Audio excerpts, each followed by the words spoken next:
ஆங்கிலேயர் ஆதிக்கத்தை எதிர்த்து இந்த நாடு விடுதலை பெற வேண்டுமென வாளேந்தி போராடியவர்கள் தமிழ்நாட்டு மன்னர்களும் வீரர்களும் தான். அதுவும் தெற்கு சீமை தலைமை தாங்கியது.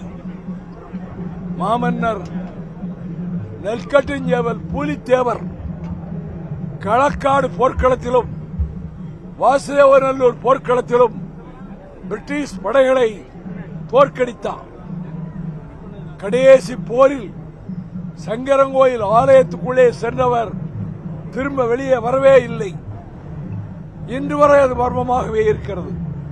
அந்த பூலித்தேவர் மன்னருக்கு முதலில் தமிழ்நாட்டில் சிலை வைத்தவன் அடியேன்.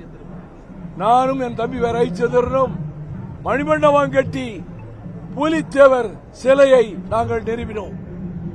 அதுக்கு சற்று சில ஆண்டுகளுக்கு பின்னர் பாஞ்சாலங்குறிச்சியிலே வீரபாண்டிய கட்டபொம்மன் வெள்ளையரை எதிர்த்து போர்க்களம் கண்டார்.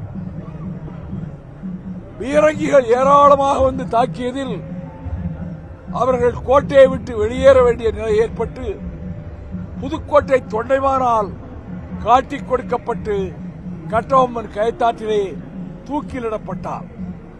இந்த போர்களில் அத்தனை சமூக தலைவர்களும் பங்கேற்றார்கள். ஒண்டி வீரன், அருந்ததியர் குலத்திலே பிறந்த ஒண்டி வீரன் பூலித்தேவரின் சேனாதிபதியாக இருந்தான். வெண்ணி காலாடி, தேவேந்திர குல சமூகத்தைச் சேர்ந்த வெண்ணி காலாடி, அவன் குடல் கிழிபட்டு கீழே கிடந்த போது எடுத்து போட்டுக் கொண்டு யுத்தம் செய்தார். என் தம்பி என்று பூலித்தேவர் அடைத்துக் கொண்டார். கட்டபொம்மன் படையில்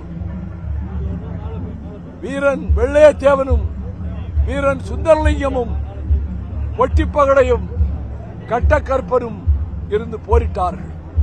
அதே காலகட்டத்தை அடுத்துத்தான் கட்டாளங்குளத்திலே மாவீரன் அழகுமுத்துக்கோன் தோன்றினார். மற்ற மன்னர்களுக்கு ஏற்பட்ட முடிவை பற்றி அவர் கவலைப்படவில்லை. அவர் வெள்ளையரை எதிர்த்து, வெள்ளை படைகளை எதிர்த்து போர்க்களத்திலே தொடர்ந்து உறுதியாக நின்று கடைசியில் வீரங்கி வாயில் வைத்து சுடப்பட்டார். அந்த வீரன் அழகுமுத்துக்கோன் வீரம் செறிந்த வரலாறும் வெள்ளையரை எதிர்த்த வரலாறும், அதற்கு பின்னர் கப்பலோட்டிய தமிழன் பாபு சிதம்பரம் பிள்ளை வெள்ளையை எதிர்த்து சுதேசி கப்பல் கம்பெனி நடத்தினார். வாஞ்சிநாதன் மணியாச்சிலே ஆஸ்துரையை சுட்டுக் கொண்டான். அவன் செங்கோட்டையைச் சேர்ந்தவன்.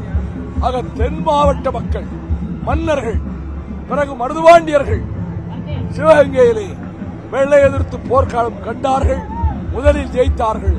500 பேர் தூக்கிலிடப்பட்டார்கள். இந்த வீர வரலாறை நினைவூட்டுகிற போது வீரன் அழகுமுத்துக்கோன் அந்த வரிசையில் இருக்கிற முக்கியமான கட்டாளங்குளம் தலைவராவார். அவர் புகழ் வாழ்க. 269வது இந்த குருபூஜை நாளில் வீரன் அழகுமுத்தோருக்கு புகழ் வணக்கம் செலுத்தி அவர் கீர்த்தியும் புகழும் இந்த மாவீரர்கள் வரிசையில் எந்நாளும் தொடர்ந்து நிலைத்து நிற்கும். வாழ்க மாவீரன் மாமன்னன் அழகுமுத்துக்கோன் புகழ்.